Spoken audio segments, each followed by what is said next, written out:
Hey everyone, happy Thursday morning. Welcome back. Thanks for joining me once again. This is Upon for the Review with Sean Tomlin, and we're going to be going over all the action that happened last week in week 3 and looking forward to week 4. Now, I know you're all excited about week 4. That's tonight, but let's take a look back here quickly before we get onto that. In week three's action, we had a lot of good matchups going on, a lot of good football happening. Started off on Thursday night with the Dolphins versus the Bills. The Bills ended up taking that one 31-21.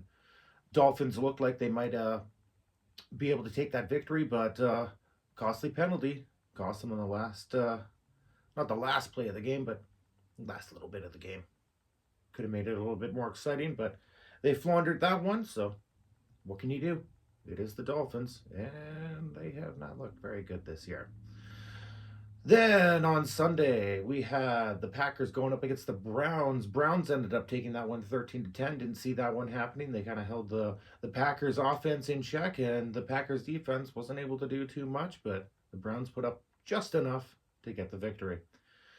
Then we had the Buccaneers versus the Jets.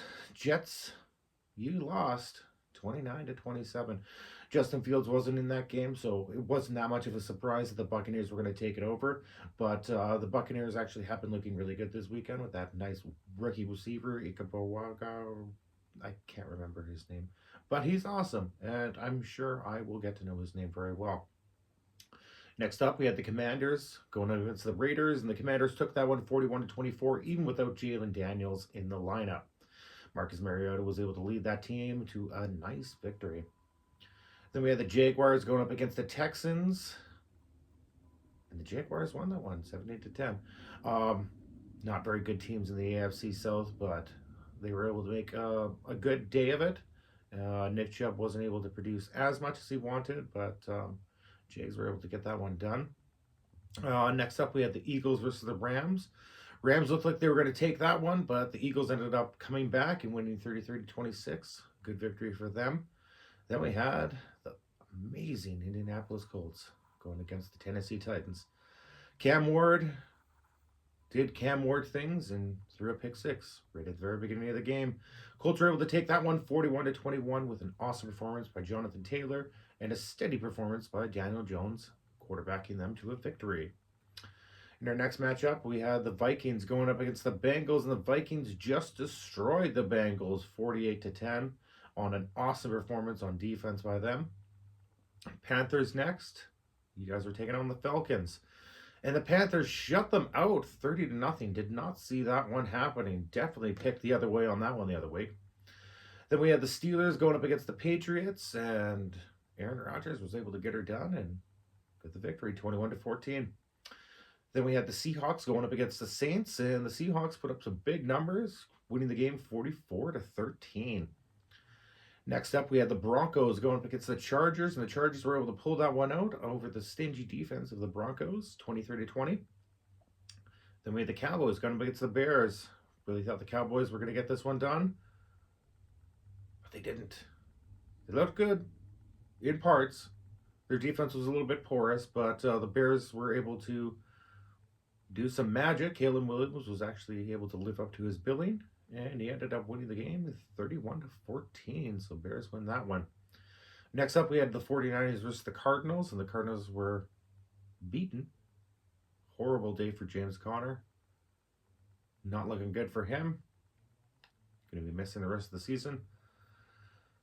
Awful injury for him, but the 49ers were able to get it done even without Brock Purdy and a lot of their weapons in the lineup, 16-15.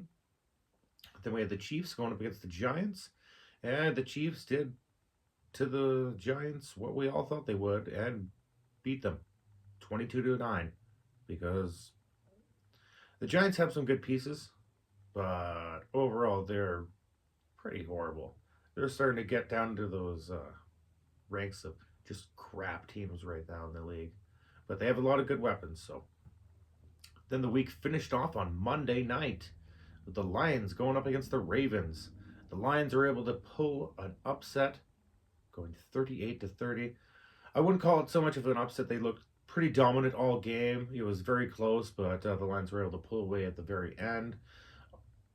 Awesome performance by David Montgomery and Jamar Gibbs, both having amazing days on the ground.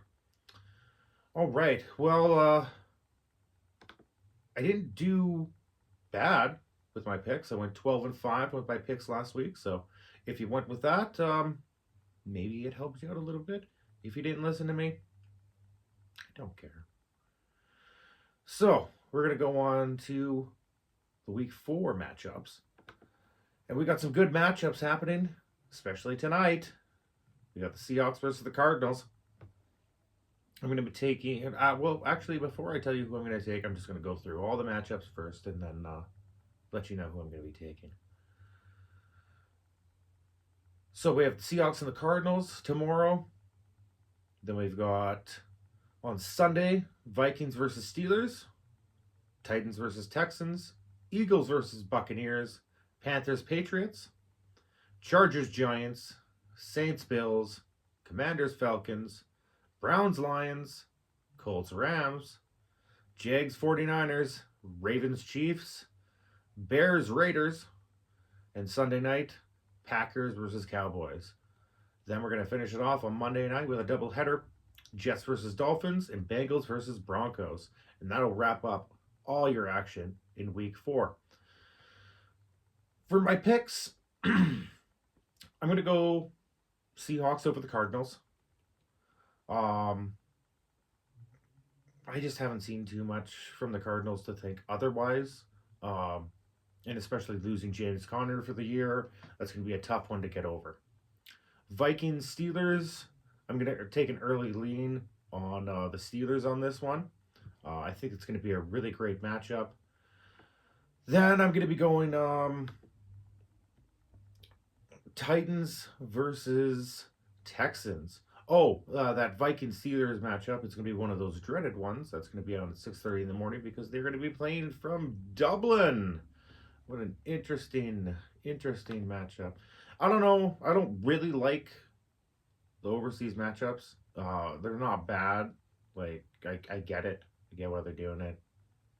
You know, make them more people around the world get to know the NFL, more fans, more money, blah, blah, blah, blah, blah. Get to play new places. I personally don't like it just because they're so early. You don't have to show it live. Give people the option to watch it live. Put it on at the regular time at the 10 o'clock slot. Probably get a little bit more viewership. Anyways, moving on. I'm taking the Steelers to win that one. Texans versus Titans. I'm going to take the Texans to win that one. Eagles Buccaneers. I'm going to go Eagles on that one, but that one should be a close matchup. Panthers versus Patriots. You know, if you watched last year, you watched the first episode of the season, I don't pick the Patriots. Do it with what you want, but I'm picking the Panthers. Chargers Giants. I'm going to lean over onto the Chargers because the Giants just have not been showing enough to be reliable. Saints Bills. Going to go Bills in that one because the Saints looked a little bit in shambles. Like, they're putting up numbers, but not great. Then we got the Commanders going against the Falcons. We're going to take the Commanders in a landslide if Jaden Daniels is going to be playing. And a close matchup if it's Mariota behind center. Browns versus Lions. I'm going to go Lions in that one because the Lions have been looking really good this year. Colts Rams. Obviously, I'm going to take the Colts. Always do. Just like I was saying about the Patriots. Do it what you want. Do what you want with it. I'm picking the Colts. I'm always going to pick the Colts. You're never going to hear me like, oh, they're going to win. No, Colts are going to win every game. It's going to be great. And they're 3-0. Maybe they will win every game. Then we got Jaguars versus the 49ers. 49ers are going to win that one. Bears versus Raiders. Not taking the Raiders. Taking the Bears. Because it's the Raiders. Ravens versus Chiefs. I'm going to go Chiefs in this one. Although I think the Ravens might actually have that one. I think the Chiefs might be on a little bit of a roll. Get 2 in a row there. For Sunday night, Packers versus Cowboys. I'm taking the Cowboys. I think they're going to have an awesome matchup in Sunday Night Football. It is kind of a toss-up because CD Lamb last week went out with what they're calling a high ankle sprain. Looked like he almost broke his goddamn fucking ankle, but they're calling it a high ankle sprain. And Micah Parsons coming back. I think that's going to give him a little bit extra motivation to not want to lose this game. So I think the Cowboys are going to take the Packers in that one. Monday night for the doubleheader, Jets versus Dolphins. They are both shit. No question. I think the Dolphins are going to get this victory. I really do. I think that they're better than the Jets. They're not good, but they're better than the Jets. Bengals versus Broncos. Landslide taking the Broncos in this one because, one, Burrows is out for the season, and the Broncos defense has been awesome. So take it as you may. Those are my picks for the week. All right, so we're going to move on now. We're going to go into our top threes at all positions. So, for quarterbacks, we had Caleb Williams leading the way with 41.10 points. Jalen Hurts, 32.30. Geno Smith, 31.95. For running backs, Jonathan Taylor, obviously, with his huge day, 33.8. David Montgomery, 30.40. And Jamar Gibbs, 26.9. No surprise there with the last two. The entire Lions running backs just doing amazing. The whole backfield was awesome. For our wide receivers, Trey Tucker of the Las Vegas Raiders comes in with a 42.90. Then Cortland Sutton, 25.8. And Garrett Wilson, 24.40. For tight ends, we had Hunter Henry leading the way with 29 points even. Mark Andrews, 27.10. Jake Ferguson, 21.0. Then we had for defense, the Vikings just having a huge day, like I said before, 60.70. Commanders, 45.50, and the Seahawks, 42.6. So lots of good points coming out of defenses this week. Next, we're going to do my perfect lineup. My perfect lineup for this weekend is going to be Caleb Williams for quarterback, Christian McCaffrey, and Devon Achane. My wide receivers are going to be Romeo Dewes and Ladd McConkey. My tight end is going to be Dalton Kincaid. My flex is going to go Omarion Hampton. And defense, I'm taking the Texans over the Titans. So, next up, we're going to look at some matchups that happened in the league in Clusterfuck 2 last weekend. It was a good matchup early in the season. Lots of things are still happening. But, showing some promise. The league is still very tight. Standings are right there. We'll go over that in a second. So, to start off the week, we had Andy Reid Ainelbeed losing his third game in a row to start the season. He is 0-3. He lost 149.95 to 147.60 to Dan with Pass the Dutch. And Lawson, you missed the draft. You didn't get her down that day. But that's okay. You might still be able to come back. It's early. It's only week 4. Take it with a grain of salt, bud. Believe in you. Maybe I don't. Moving on. Next matchup, we had Simon's team, the Mark Davis Bull Cut, winning against Caden's team. Riley, read me a book. 165.40 to 95.80. Caden, you scored the least amount of points in the league, so you are getting the bust of the week.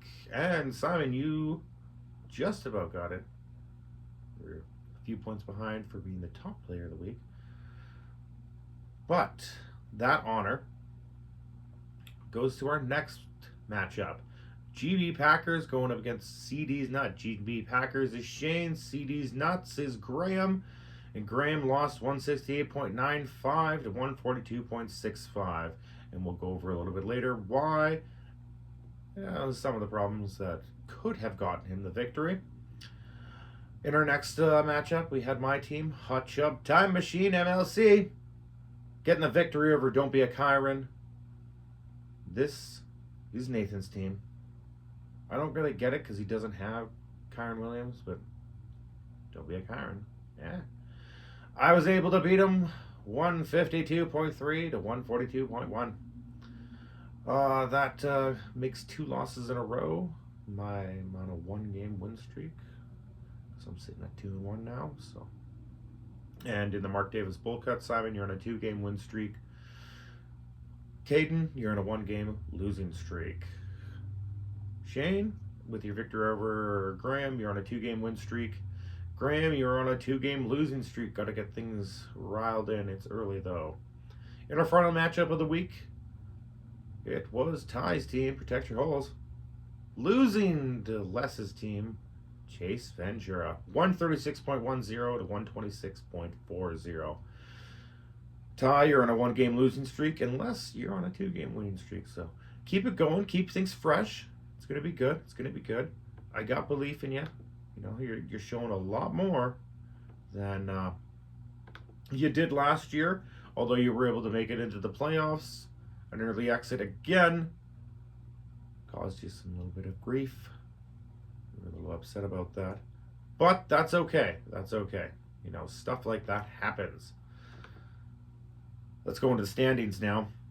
So after 3 weeks, the Happy Gilmore division is being led by Shane with the GB Packers at 2-1. A fall behind him is the Mark Davis Bull Cut at 2-1. That's Simon's team. Followed by that is Dan's team past the Dutch at 2-1. Then we've got Graham's team, CD's Nuts, at 1-2. And Caden's team, Riley Read Me a Book at 1-2. So the standings are all still pretty tight in that division. In our next division, the Shooter McGavin division, we've got the Monty Lake Colts. Hot Chub Time Machine leading the way in that division at 2-1. We've got Ty's team in second at 2-1. Protect Your Holes, doing pretty good. Doing pretty good. I'm going to try and get another championship. It's week 3. Don't get ahead of yourself. Then we've got Chase Ventura at 2-1. That's Leslie's team. Followed by Nathan's team, Don't Be a Kyron at 1-2. And at the bottom of the division and the bottom of the league, we've got Lawson's team, Andy Reed Anelbead.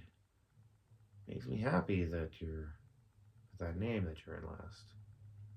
Sucks that you are. I don't like seeing people not get anything, but I'm not horribly upset. Change your name. It's good. I get it. You like it. I don't like it. So we're going to look up at our matchups for next week. We're going to have my team, Hot Chub Time Machine MLC, going against Mark Davis's Bull Cut, Simon's team. In our next matchup, we're going to have Ty's team, or Dan's team, Pass the Dutch, going against Graham's team, CD's Nuts. In our other matchup, we've got Andy Reed Anelbead, Lawson's team, going up against Les Chase Ventura. I like that name. Then we got Caden's team, Riley Read Me a Book. Don't quite understand it, but I kind of get it. Caden, you're going up against Shane's team, GB Packers. And in our final matchup of the week to round out the league, it's going to be Don't Be a Kyron, Nathan's team, up against Ty's team, Protect Your Holes. So maybe we'll see some division going on in the league and see some changes in the standings. Maybe some people will pull away. Maybe Lawson will get his first win. A lot of variables, a lot of things could happen. So before we get to our goal to go, our final thoughts, I want to throw a shout out to a very great, awesome place that has helped me out a lot. Cold Iron Power. Awesome gym run by Bianca Libator. Go check it out. It's located in Valley View behind Shoppers Drug Mart in Kamloops, BC. It's an awesome gym. Even if you're a first timer or you've been going to the gym for a long time and you just needed a new environment, maybe you're into powerlifting, maybe you're into strongman, Well, Cold Iron Power and Fitness caters to that. If you need a trainer, Bianca is a great trainer. They also have Jared, another trainer there, which specializes more in the strongman competition. Bianca specializes more in powerlifting, which she is a very well decorated power lifter in her own right. So get on out there, get down to Cold Iron Power and Fitness, sweat it out, making your fitness goals and dreams a reality. All right, now let's get to our final thoughts here and round out the show. Well, the benchman cometh. Graham, you left 89 points on your bench. That could have helped you get that victory this weekend. What are you doing, man? That's actually probably like the most points I've ever seen on a bench by one person. Like just left off there. 89 points? It was like fucking 3/4 of the amount of points your entire team got. Next up, Caleb Williams has the best game of his career, but Sean said, no way, I'm going to keep you on my bench. Kicking myself for that one. And then the Purple People Eater struck again. That Minnesota Vikings defense was just going off. Huge performance over the weekend, netting Graham over 60 points. That also is the most points I've ever seen by a defense. So not only did Graham have the most points on defense, he also left the most points on the bench. So you got a great team, and you're showing it. Just sometimes you got to throw some of those guys from the bench in. I know. You're like, oh, why would I put this person in? It sucks because he had so many points on those bench. It's sad. Makes me want to cry a little bit. But considering I'm going against you, not in this next matchup, but in this league, ha ha ha. That was my sarcastic, funny little. Fuck it, whatever. Jonathan Taylor dominated by the Colts. They're sitting at 3-0. Jonathan Taylor had 3 touchdowns. So the Colts are clicking on all cylinders. Daniel Jones is not only exceeding my expectations, but or meeting my expectations. He's exceeding them as well. Didn't have huge promise for him. Didn't have a whole lot of promise for the whole team. I knew they were going to put up a good game, good matchups. I was worried about the whole Anthony Richards thing. Was this the right move to not play him and over Daniel Jones? But apparently, it was 1,000,000% the right reason. And before we leave you today, we had our first viewer question. What the hell? Come on, guys. Throw out a question, and I'll try and answer it for you at the end during our final thoughts every week. So, our question came from Gus Divitopoulos. Divitopoulos? I might be saying that wrong. My apologies. Anyways, he's from Arizona, and he asks, how does Las Vegas get the spread and over-under so close? Is it AI, algorithm, humans, professionals? Well, Gus, it's kind of a combination of all of those. Over the last 10 years, with the advanced metrics in statistical categories and stat keeping, have increasingly made it a lot easier for betting. Obviously, with AI coming in now and certain algorithms that go over past matchups, how many yards per game they're getting or producing on offense versus how many yards per game they're giving away. Matchup based, teams that they're going up against, how they did against them before. Little things like that. And of course, these guys in Vegas have been doing it for years upon years upon years upon years. They know what they're doing. So yeah, humans and professionals as well. So kind of you asked all the right question, or all the right you kind of answered your question is what I'm trying to say, by saying AI, algorithms, humans, and professionals, because you had all that, you just didn't have the statistical portion. You weren't thinking of the statistics and matchup based, uh, how do you want to say that, uh, matchup based tendencies, trends, things like that. That is the way that they get that done, and that's how they are able to get your over under and your spread so close and dead on pretty much every single week. Well, guys, thanks for joining me again. Enjoy Thursday night football tonight. If you enjoyed this episode, hit the like button, throw it on a comment. If you got a question, maybe put it in there, and share this video so it gets out to more viewers. And if you don't feel like leaving a question in the comments here on YouTube, well, why don't you go over to upon.furtherreview, at upon.furtherreview on Instagram. Throw me your questions. Also, not daily, but mostly daily, I will be doing UFR reports. We'll be going over injuries, big news, contracts extensions, things like that. And I will be putting those videos out to you guys from wherever I am as soon as I hear it. Well, guys, once again, thanks for joining me. Enjoy Thursday night football tonight, and I will see you next week where I'll break down everything you need to know.